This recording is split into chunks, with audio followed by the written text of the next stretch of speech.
अस्सलाम वालेकुम हाज़रीन ऐं नाज़रीन। अॼु जी अपडेट में तव्हां सभिनी खे ख़ुशि आमदीद। दोस्तो, हिकु बहितरीन VIP फिल्म अची रही आहे जंहिंजो नालो आहे दरिया मुंहिंजी दिलि। जी हाँ दोस्तो, इहा दरिया मुंहिंजी दिलि जी अॼु अपडेट ॾींदासीं तव्हांखे। अॼु रिव्यू कंदासीं इन टेलीफिल्म खे जेका ईद ते लॉन्च थियण वारी आहे। ऐं सभिनी दोस्तनि खे अर्ज़ु आहे त असांजे हिन यूट्यूब चैनल शाहिद कोसोवेला खे सब्सक्राइब लाइक शेयर ज़रूरु करे छॾींदा। हलूं था अॼु जी अपडेट जी तरफ़। दोस्तो, दरिया मुंहिंजी दिलि हिकु बहितरीन टेलीफिल्म अची रही आहे। इहा असलाही फिल्म आहे, यानी दरिया ते ठाही पई वञे। तव्हांखे ख़बर आहे दरिया सिंधु दरिया ते पंजाब में चोलिस्तान में किनाल ठाहिया पिया वञनि, जंहिंजे करे सॼे मुल्क में सोशल मीडिया ते जिते किथे इन जी कोशिशि कई पई वञे त इन शइ खे बंदि करायो वञे।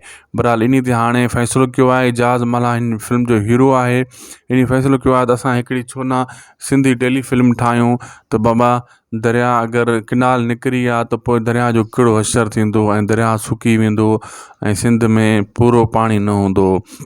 अहिड़े क़िस्म जी इन में मतिलबु कहाणी तयारु कई पई वञे। वरी तेज़ी सां इन फिल्म खे शूट कयो पियो वञे। इन जो हीरो जेको आहे एजाज़ मल्हा आहे, काफ़ी ॿिया अदाकार आहिनि, निज़ाम हाणी साहब बि आहे। ऐं दोस्तो, इन में जेको आहे काफ़ी सुठा सुठा अदाकार आहिनि। एजाज़ मल्हा सां गॾोगॾु जावेद बि आहे। असांखे ॾींदा इजाज़त। अल्लाह हाफ़िज़।